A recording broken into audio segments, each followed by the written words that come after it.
해법을 찾는 토론 이슈엔 직설 시작합니다. 윤석열 대통령이 취임 이후 광폭 행보를 이어가고 있습니다. 윤 대통령은 민주당의 반대 속에서 일기 내각 구성에 속도를 내고 있는데요. 국정 운영을 위해서는 야당의 협조가 필수적이죠. 이런 상황 속에서 윤 대통령이 협치의 지혜를 발휘할 수 있을지 시험대에 올랐다는 평가입니다. 그럼 정치권 관련 소식 지금부터 하나씩 짚어보겠습니다.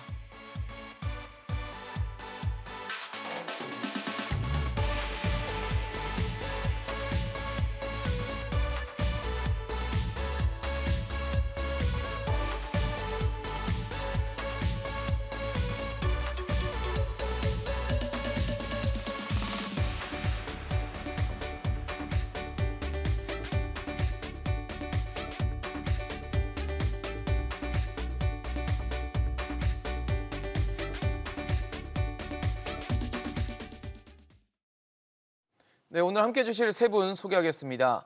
민주당 부산 북강서을 최지은 지역위원장, 김민아 시사평론가, 임승호 전 국민의힘 대변인 나오셨습니다. 어서 오십시오. 안녕하세요. 네, 첫 번째로 짚어볼 이슈는 저희가 민주당 경기도당이 윤석열 대통령을 공직선거법 위반 혐의로 선관위에 고발했다는 얘기입니다. 내용은 그렇습니다. 대통령 이전에 당선인 시절에 강용석 경기지사 후보와 전화 통화를 했고 여기서 선거 개입 발언이 있었다라는 건데요. 최지은 위원장님 어떻습니까? 이거 지금 공직선거법을 위반한 것으로 보인다. 그래서 지금 선관위 고발을 한 거죠. 네, 만약에 정말로 대통령이 대통령 기간 동안에 전화를 했다면 공직선거법 위반, 특히 그 공무원의 선거 개입 금지와 중립 의무에 대해서 위반을 한 것이 맞죠. 예. 그런데 지금 대통령은 그 이후로 전화한 적이 없다라고 하시지 않습니까? 네, 통화한 적 없다. 그래서 여기에 대해서는 사실관계가 좀 밝혀져야 되겠지만 그러면 강용석 후보가 거짓말을 하고 있다는 건가? 언론과 인터뷰를 한 거죠. 네, 그런데 본인은 전화를 했다, 전화를 받았다. 대통령이 김은혜 후보를 도우라고 했다라는 취지의 발언을 했는데 그러면 그 얘기가 거짓말이라고 하면 강용석 후보는 또 거기에 대해서 책임을 져야겠죠. 허위사실 유포고 선거에 지금 대통령을 이용해가지고 있지 않은 것으로 이익을 취하려고 하는 거 아닙니까? 그래서 그런 대통령의 사실관계를 확인을 하든 아니면 강용석 후보가 책임을 지든 두 사람 중에 한 사람이 지금 말이 틀리니까요. 그런데 그럼에도 불구하고 대통령이 전화를 언제 했느냐와 관계없이 또 최근에는 그 GTX 현장에 김은혜 후보랑 같이 방문하지 않았습니까? 그래서 지금 이 지방선거 기간에 대통령이 특정 후보자를 지원해준다는 이런 인상을 남기는 것 자체가 문제가 된다고 생각을 하고 이거는 대통령 그 당시에 당선인자 신분이었으면은 네. 법적으로는 문제가 안 되겠지만 그럼에도 불구하고 이거는 특정인을 지지해주는 것으로 보이기 때문에 국민 눈높이에 맞지도 않고 공무원의 중립성에 어긋나는 일이기 때문에 여기에 대해서는 필요하면 사과도 하셔야 될 것 같고 앞으로는 그런 일이 없어야 된다고 생각합니다. 그렇죠. 일단 대통령실에서는 통화한 적이 없다라는 입장이고 강용석 이제 경기도지사 후보 같은 경우는 통화를 했고 이런 내용이 있었다라는 게 이제 언론을 통해서 노출을 시킨 상황인데 이거는 임승호 전 대변인님께 여쭤봐야 될 것 같은데 이거 네. 어떻게 좀 보고 계세요? 최 위원장님께서 말씀하신 것 중에 대통령 기간 동안에 어떤 통화를 했다는 의혹이 있다라고 하지만 강용석 후보 측의 주장도 대통령 기간이 아니라 당선인 신분에서 당선인 전화가 신분일 왔다라는 때. 것을 좀 정정드리고 싶고 사실관계도 확인되지 않은 상황입니다. 그래서 저는 최소한 강용석 후보의 기존의 어떤 의혹들을 제기하는 방식들을 봤을 때 굉장히 자유롭게 녹취에 능하신 분인 것 같고 어떤 의혹이 있다라면은 그 증거를 적극적으로 제시하는 모습들을 보였는데 사실 이 문제 같은 경우에는 본인이 그런 주장을 하고 싶다면은 그렇게 능하신 녹취록을 공개하든지 아니면 최소한 통화 기록을 공개한다면 굉장히 쉽게 증명될 문제인데 그것을 하지 않거나 못하고 있다는 점에서 저는 그 지점을 봐야 된다라고 생각을 하고요. 또 최 대변인께서는 좀 중립적으로 말씀을 해주셨지만 민주당에서 공식적으로 이 문제와 관련해서 고발을 했다라는 것은 강용석 후보의 어떤 이런 의혹 제기에 대해서 신뢰도를 부여하고 있다라고 봐야 되거든요.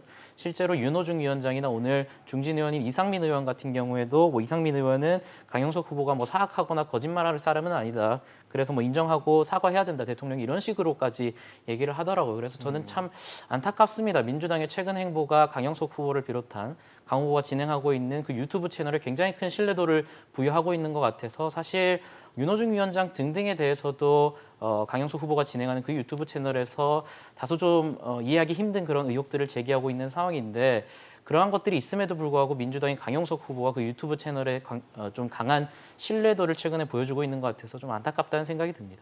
이 강용석 후보와의 일도 그렇고 앞서 말씀을 주신 이제 김은혜 후보와 현장을 간다거나 이런 부분에 대한 지적도 좀 해주셨거든요. 예, 뭐 현장 방문에 대해서는 저는 이렇게 생각합니다. 사실 문재인 전 대통령께서도 선거 직전에 가덕도 공항 그 네. 지역을 방문하면서 선관위 차원에서 좀 판단이 있었는데 그럼에도 불구하고 국민적 감정에서 봤을 때 당선인 신분이라 하더라도 조금 조심할 필요는 있다라는 비판도 충분히 가능하다라고 생각을 합니다.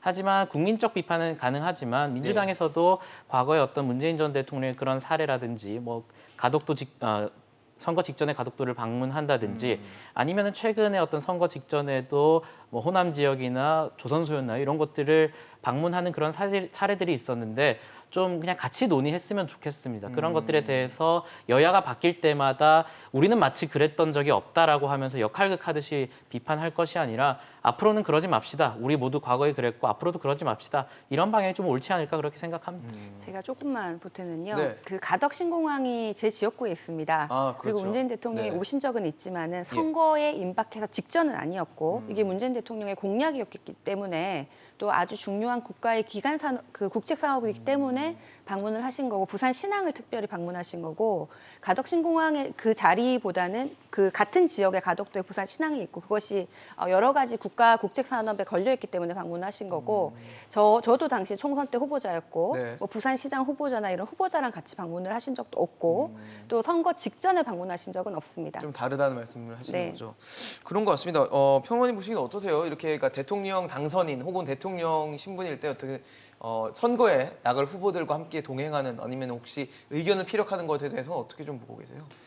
그건 뭐 오해의 여지가 분명히 있는 사안입니다. 왜냐하면은 지금 이제 최준 대변인님 말씀하신 것처럼 구체적인 그 해당 지역에 사업이 있고 네네. 그 사업에 대통령실이나 또는 대통령 그리고 여당이 상당히 이제 좀 당력을 쏟고 있다. 굉장히 중요한 사업이다. 이런 사안이 있어서 그 장소에 방문해서 선거 기간이나 이런 것과 관계없이 발언을 하고 뭐 그런 것들에 대해서는 얼마든지 양해가 가능한 그런 내용이라고 보거든요. 근데 지금 이제 윤석열 대통령이 당선인 시절부터 이렇게 좀 지역 순회를 한 거는 명분이 이제 당선 인사예요.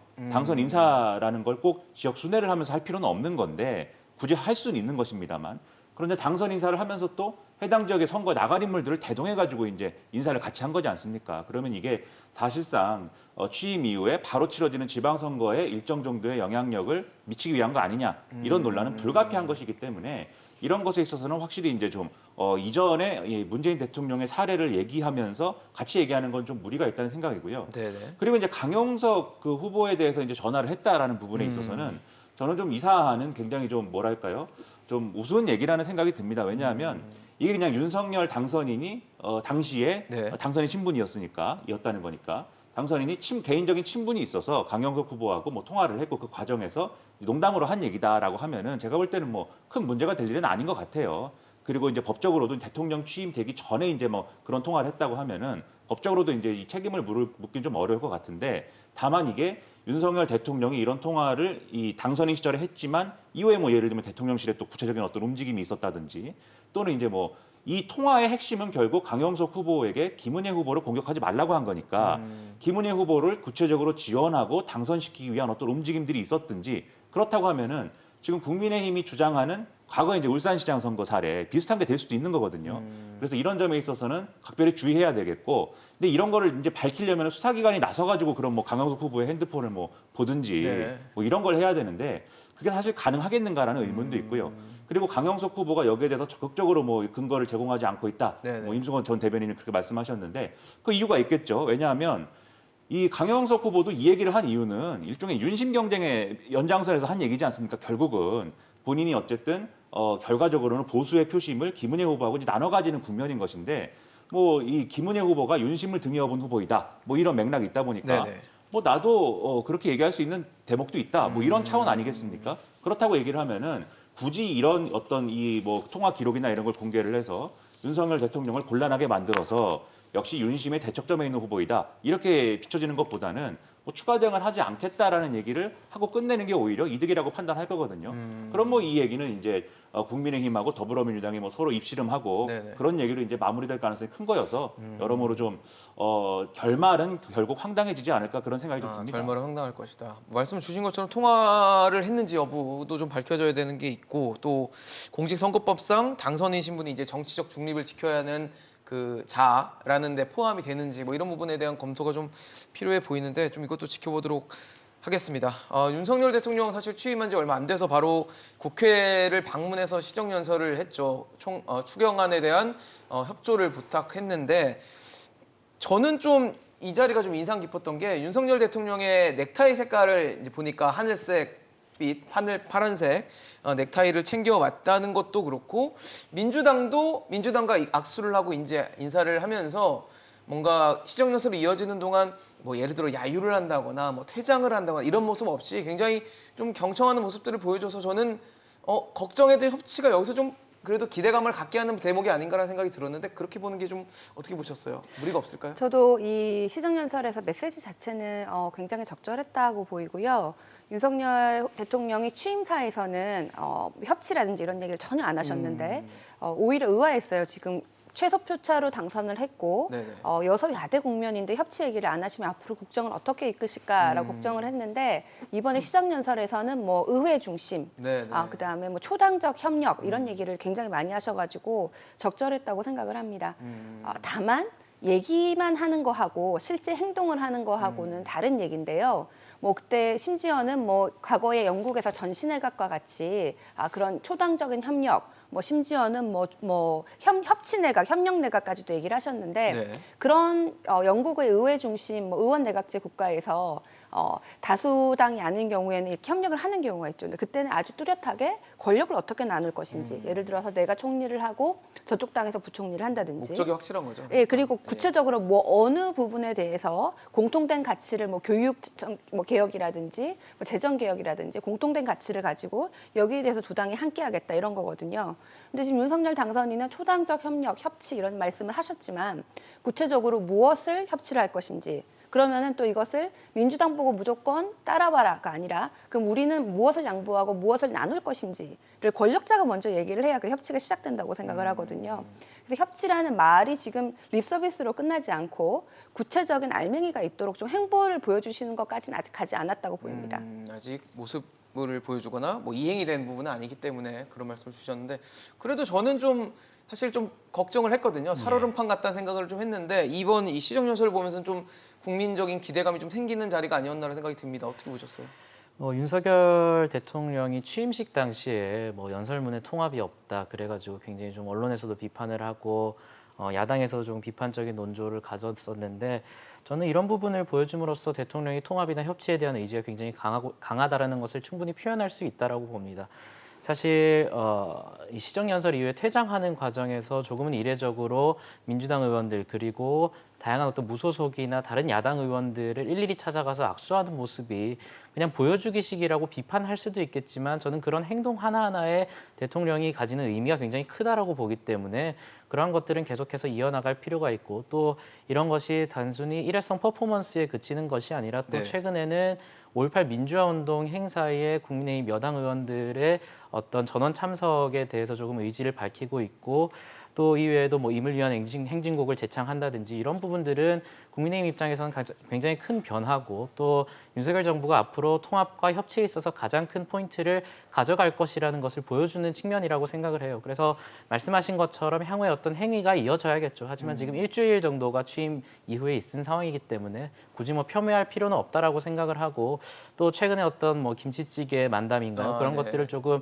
제시했다고 하지 않습니까? 또 민주당 측에서는 뭐 그런 게 공식적으로 없었다라고 얘기를 하고 있지만 저는 민주당 측에서도 그렇다면 다른 방식으로 어떤 만담을 원하는지 그래서 자주 만나고 격의 없이 만남으로써 협치가 시작될 수 있는데 아직까지는 그런 만남까지는 이어지지 못하고 있는 것 같아서 그런 부분들이 빨리 해결됐으면 좋겠습니다.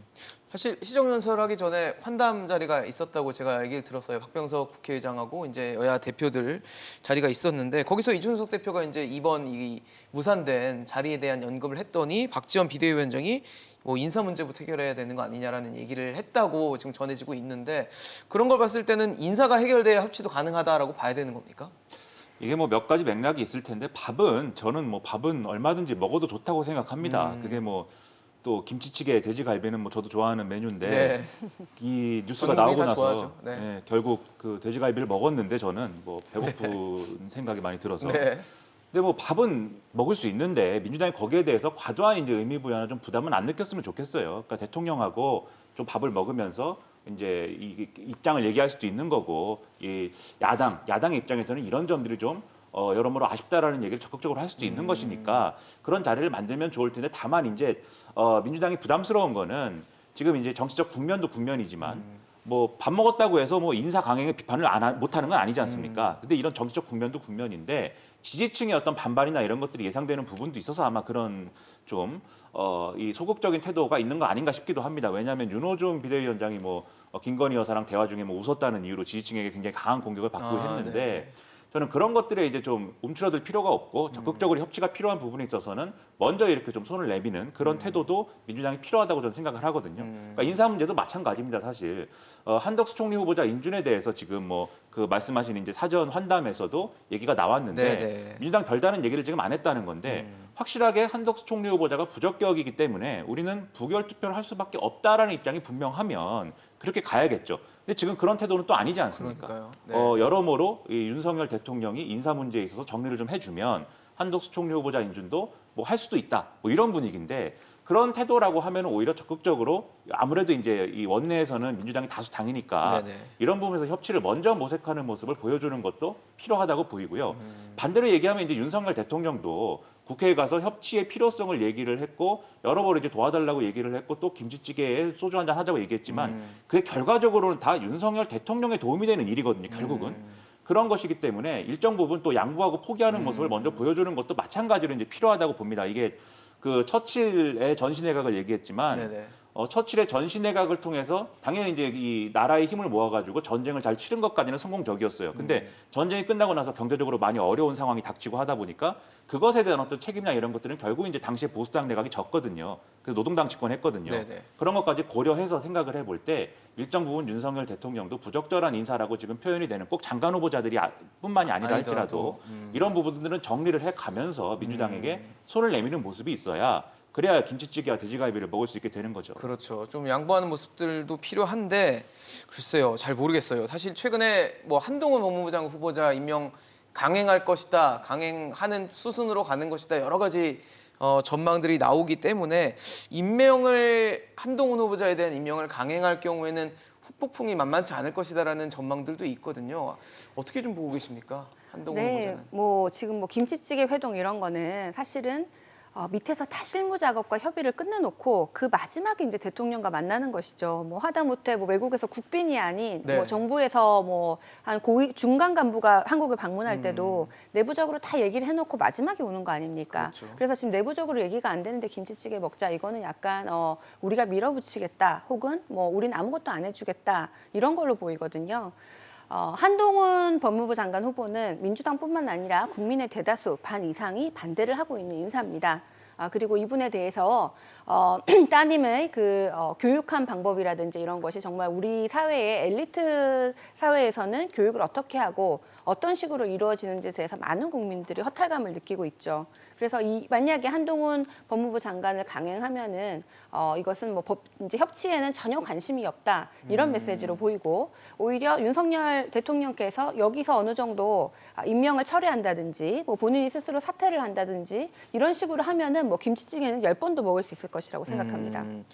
근데 사실 윤석열 대통령이 출근길에는 한동훈 후보자 또 정호영 후보자에 대해서 임명 가능성을 검토해 보겠다라는 식으로 얘기를 한 것 같아서 저는 조금 불안한 것 같아요. 이게 합치가 되는 것인가에 대한 우려가 좀 드는데 어떻게 보세요? 정호영, 한동훈 후보자에 대해서는 굉장히 민주당에서 비판적이거든요. 한동훈 후보자에 대해서는 저는 개인적으로 임명이 될 것이라고 봅니다. 사실 뭐 최 위원장님께서 국민 대다수가 반대한다라고 하셨지만 좀 근거가 필요하다라고 생각을 해요. 국민 대다수가 한동훈 후보자의 청문회에 굉장히 집중한 것은 사실입니다. 과연 그 청문회에서 한동훈 후보자의 의혹이 과연 부각됐나요? 증명이 됐나요? 오히려 김남국 의원, 최강욱 의원, 이수진 의원 등등의 어떤 부적절한 발언들만 저는 뇌리에 남지 않습니다. 저는 그걸 제외하고더라도 뭐 박주민 의원 등등이 어떤 제기한 의혹들에 대해서 객관적으로 검토해봤을 때도 예.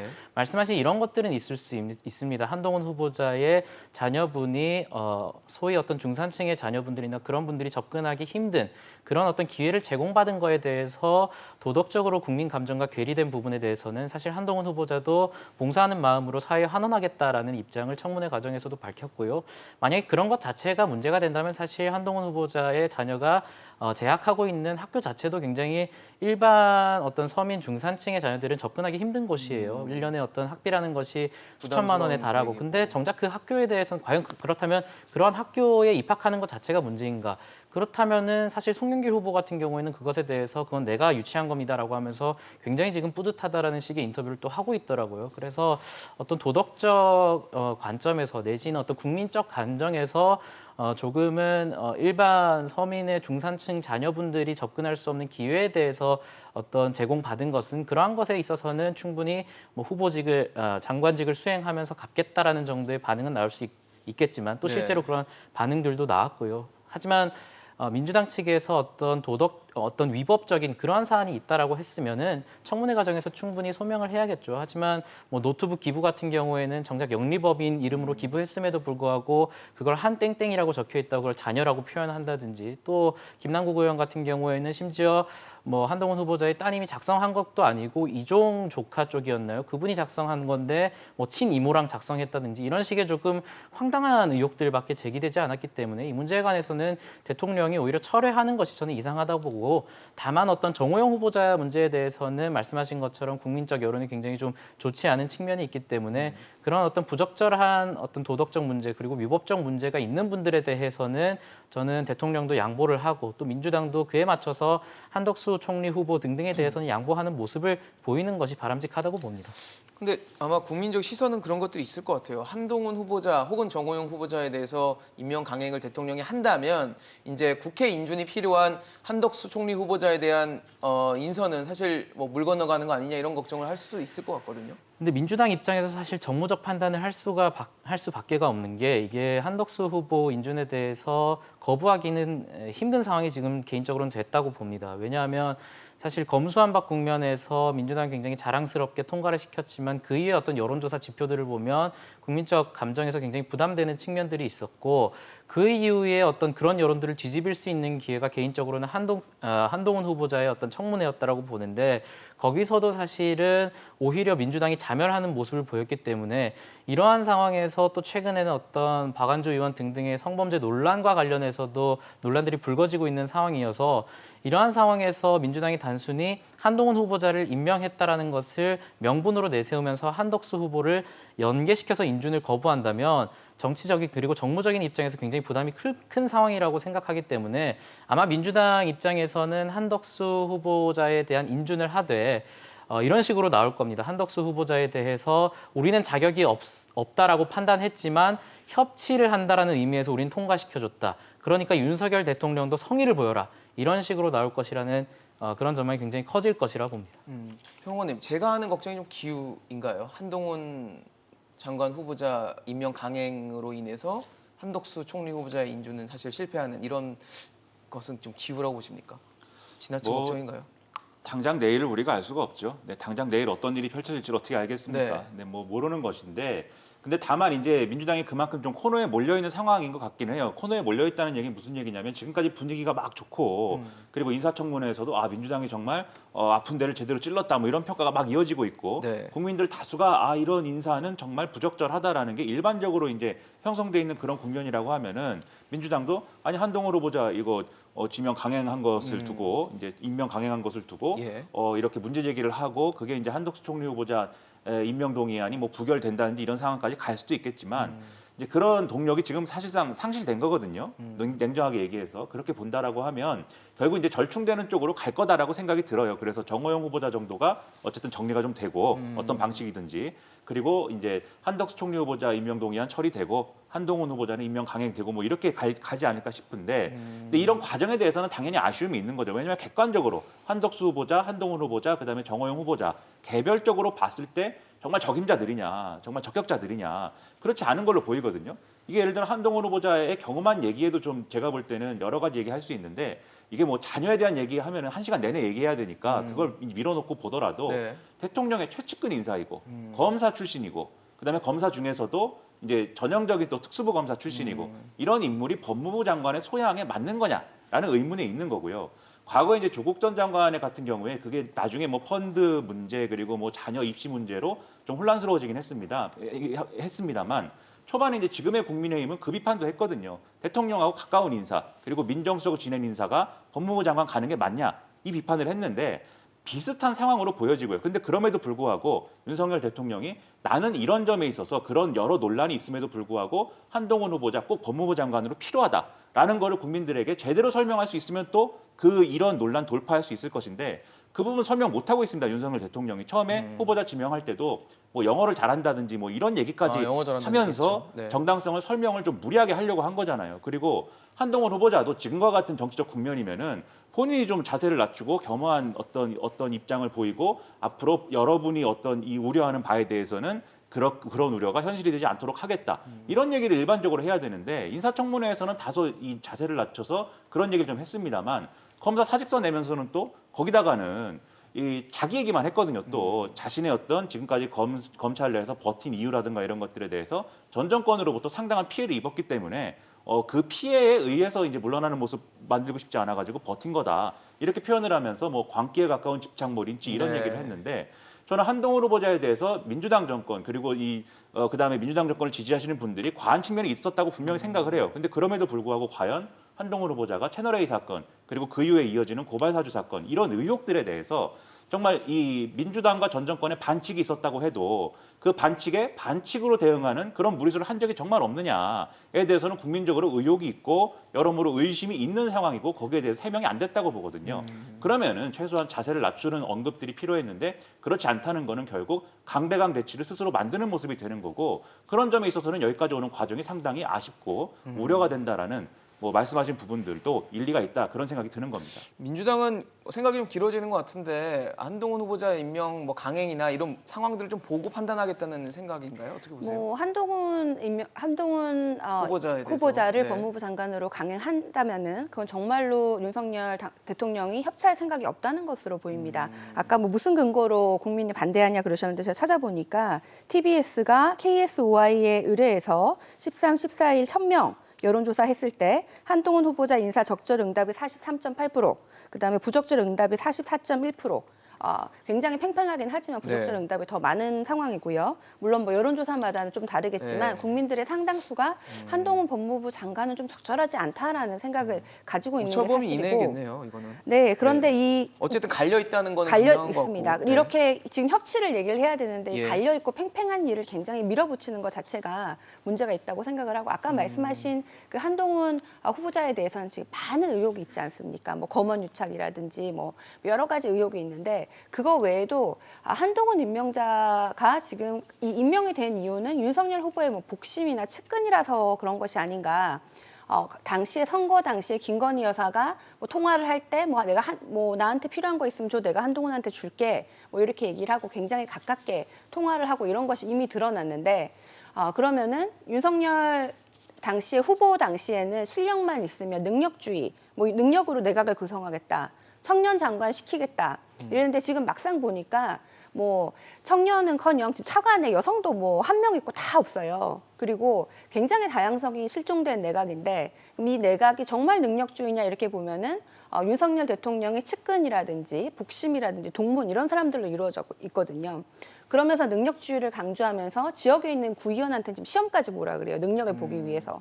그러니까 여기에 대해서 한동훈이라는 그 복심을 법무부 장관의 그런 많은 비판 의혹에도 불구하고 시키는 것이 그럼 윤석열 대통령하고만 가까우면은 모든 것이 다 해소가 되냐? 이 정말 이 살아있는 권력에 대해서 주변에 견제하거나 말하는 사람이 없냐 이런 의혹도 드는 것이고요. 또 하나는 지금 이 뭐 청와대라든지 주요 비서관이나 보면 다 검찰 출신입니다.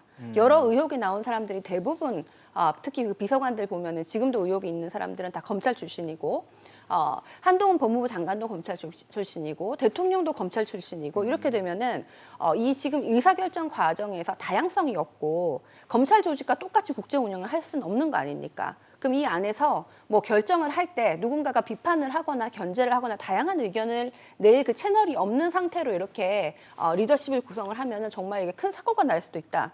이 여러 측면에서 한동훈 법무부 장관이 부적절하다는 것을 다각도로 지금 국민들이 얘기를 하고 있는 것입니다. 네, 다양성 부족에 대해서 얘기하시면서 뭐 TBS 아까 여론조사 말씀 주셨는데 사실 저희가 챙겨온 여론조사가 아니어서 개인적으로 확인하신 말씀을 좀 주셨다는 걸 다시 한번 말씀을 드리도록 하겠습니다.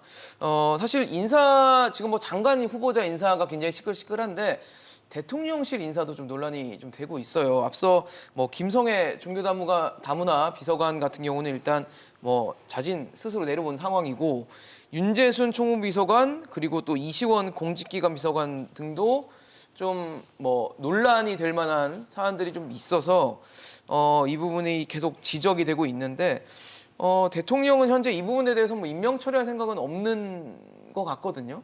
이 좀 어떻게 봐야 됩니까? 이거 좀 깨끗하게 정리하고 가는 게 낫다는 지적들도 있습니다. 물론 윤재순 비서관 등등에 대해서는 저는 충분한 설명이 필요하고 적절한 조치가 필요하다라고 생각을 합니다.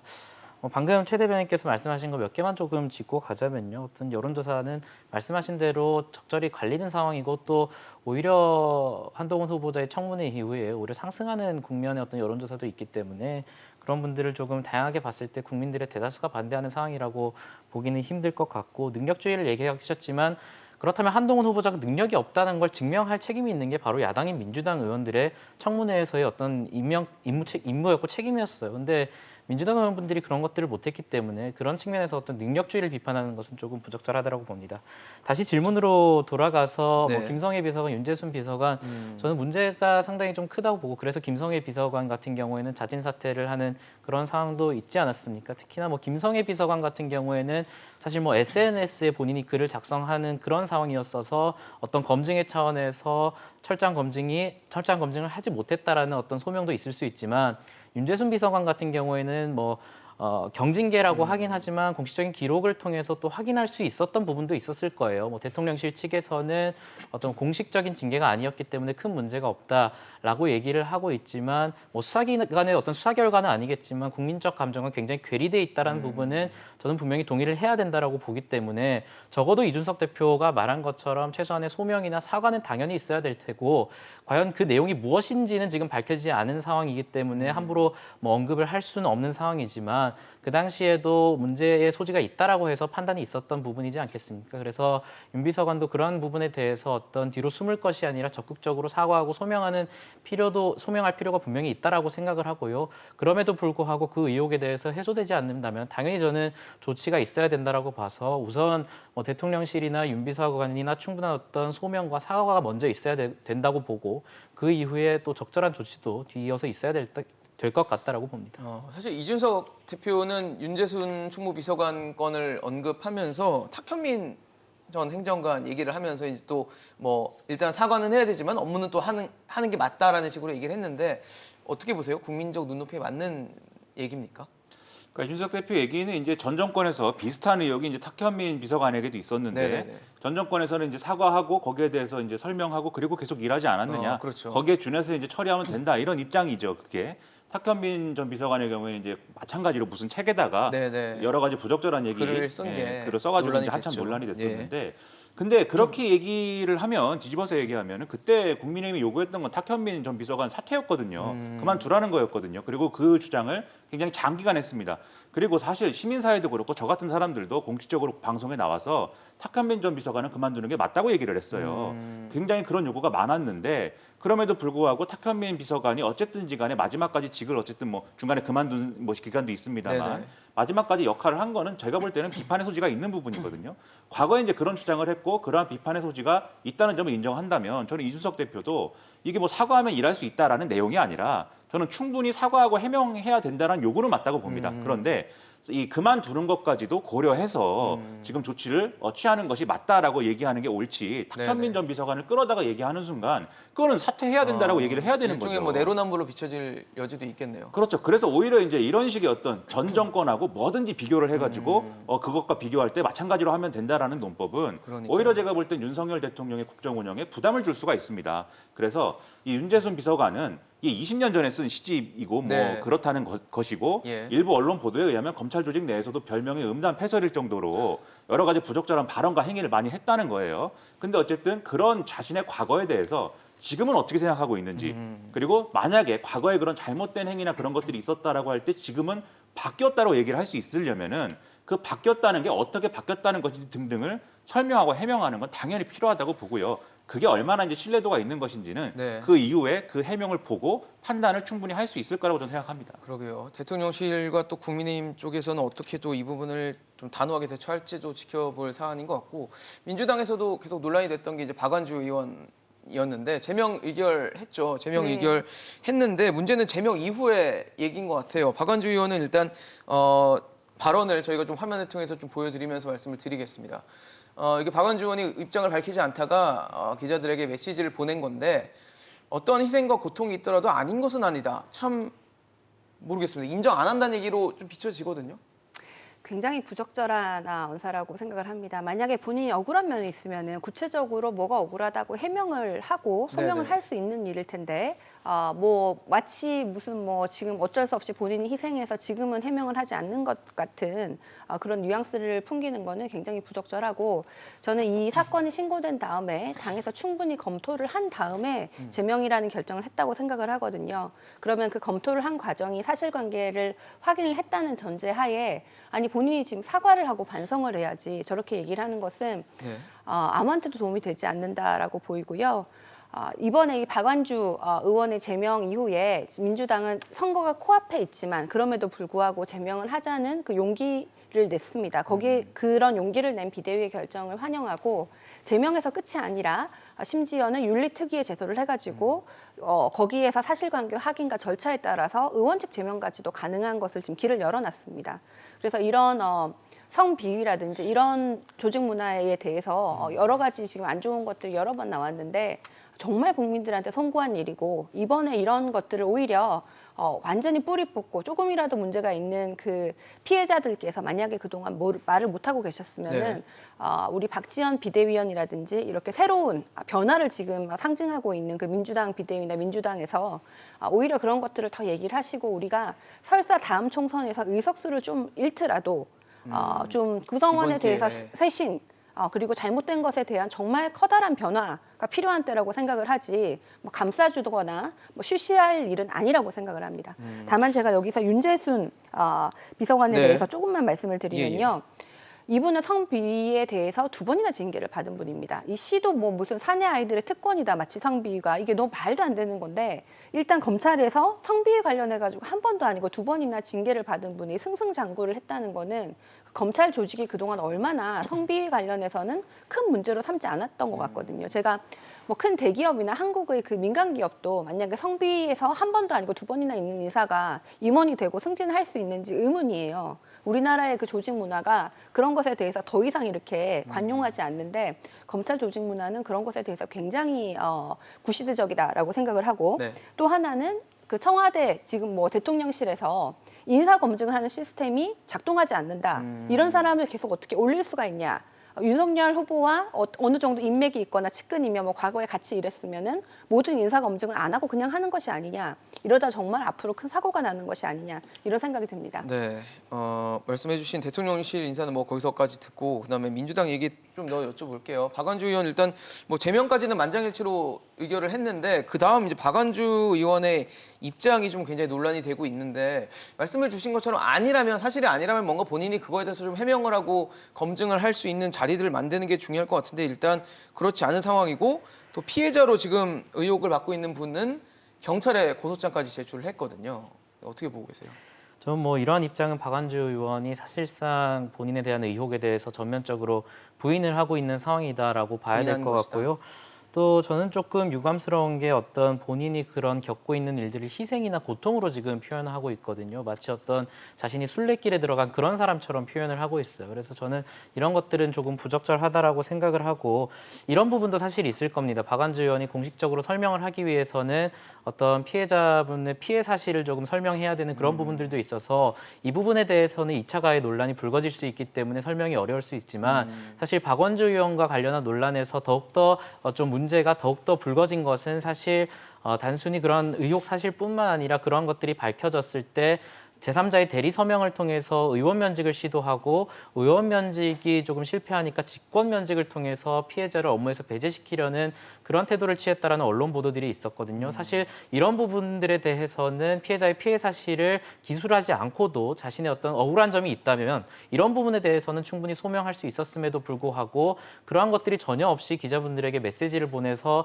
마치 자신이 희생당하고 있다라는 표현을 하는 것은 부적절하다라고 보고 물론 박완주 의원도 자신의 입장은 내놓을 수 있습니다. 하지만 그 입장을 내놓기 위해서는 단순히 억울하다라는 표현뿐만 아니라 왜 억울한지에 대해서 설명을 해줘야 되는데 이런 식으로 어떤 대응을 하는 것은 소위 말하는 언론 플레이에 불과하다라고 생각을 하고 저는 민주당 입장에서도 조금 사과에만 집중하셨으면 좋겠습니다. 사실 이 문제가 불거졌을 때 지금 박지원 위원장 같은 경우에도 이준석 대표를 끌고 들여서 이것을 정치적 쟁점화시키는 것을 보면서 굉장히 실망스러웠고 또 대변인 논평을 통해서 계속해서 국민의힘 쪽에 무슨 의혹이 있다라고 하면서 또 그 강영석 후보가 진행하는 그 유튜브 채널에 어떤 신뢰도를 부여하면서 좀 그런 정치적 논쟁으로 비화시키려는 그런 태도가 보여서 저는 민주당이든 국민의힘이든 지금 양쪽 다 어떤 문제가 불거졌을 때 본인의 문제에 대해서 사과하는 그 태도만 조금 적어도 일주일 정도는 유지해줬으면 좋겠지. 전날에는 사과하고 다음 날에 나와가지고 너희는 그랬지 않냐라는 식으로 하는 것은 조금 부적절하다고 봅니다.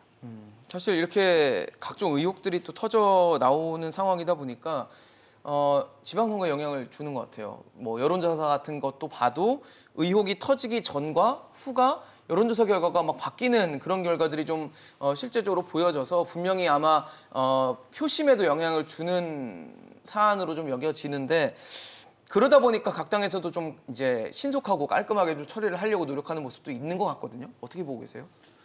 특히 이제 이 박완주 의원이 이제 이 정치적 기반이 있다고 하는 이제 충청 지역의 경우에 이제 영향이 크고 네네. 충청 지역뿐만 아니라 수도권 일반적으로도 상당한 영향이 지금 있는 걸로 보입니다. 여론조사 결과나 이런 것들을 종합을 해보면.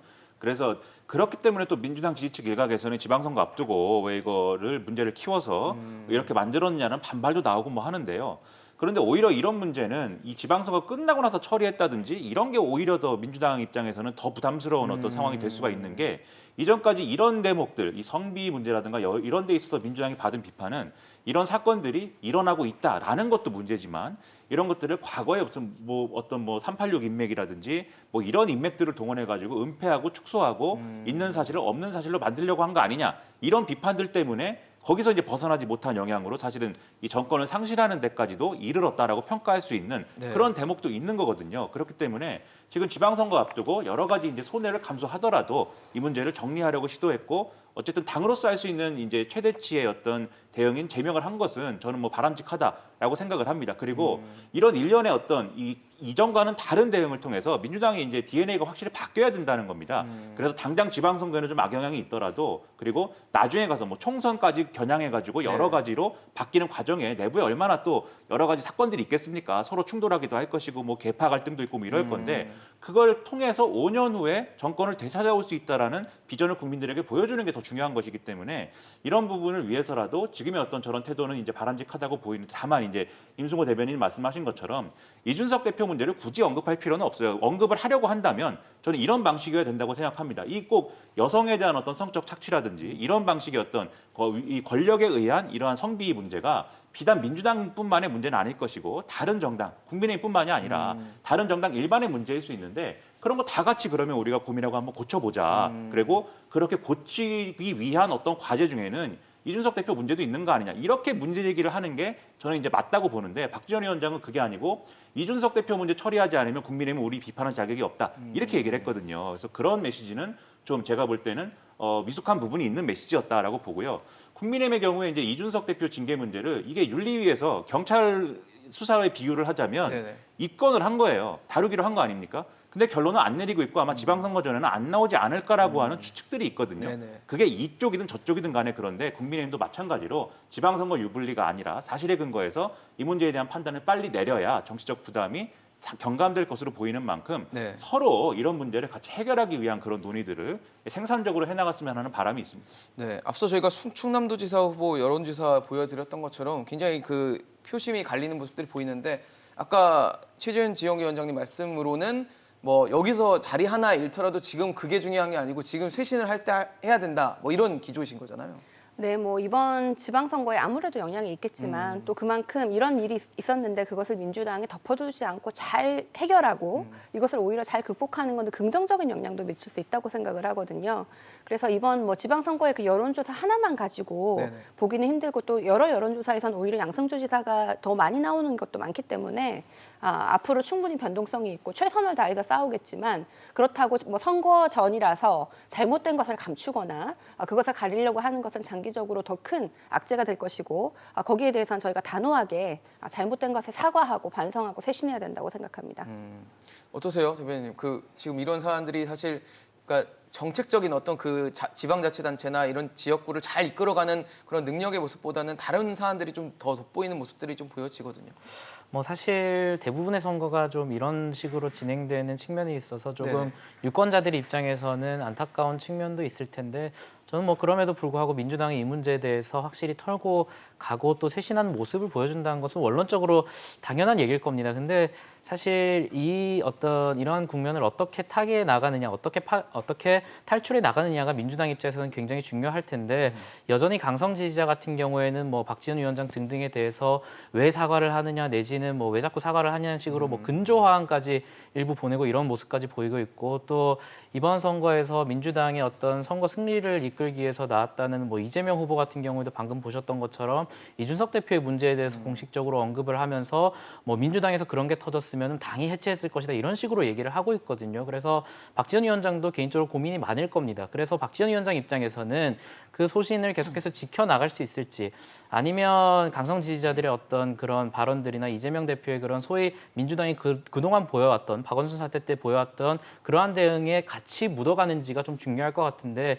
최근에 다소 우려스러운 거는 박지원 위원장 같은 경우에는 아까 말씀드렸다시피 사과를 한 다음 날 이준석 대표의 문제를 끌고 들어와서 어떤 정쟁 사안으로 삼는다든지 이에 대해서 또 논란이 불거지니까 뭐 그게 물타기가 아닙니다라는 글을 작성했지만 정작 그것을 설명하는 글 같은 경우는 이준석 대표와 무관한 어떤 청와대 대통령실의 어떤 문제들을 끌고 와서 물타기가 아닙니다라는 식으로 약간 말장난하는 모습을 보여주고 네네, 있거든요. 알겠습니다. 그래서 박지원 위원장도 그냥 사과에 집중하시면 될 것 같다 생각합니다. 네, 알겠습니다. 뭐 윤석열 정부가 지금 출범은 했는데 일기 내각 구성이 제대로 되지 않고 있죠. 그리고 선거를 앞두고 각종 논란과 또 잡음들이 시끄럽게 나오고 있는 상황입니다. 국민들이 좀 제대로 판단할 수 있고 그리고 걱정 없는 대한민국을 기대할 수 있는 그런 환경들을 좀 만들어주시면 어떨까요? 한 번 더 생각해 보시는 자리를 가져보셨으면 합니다. 오늘 최지은 위원장, 김민아 평론가, 임승호 전 대변인과 함께했습니다.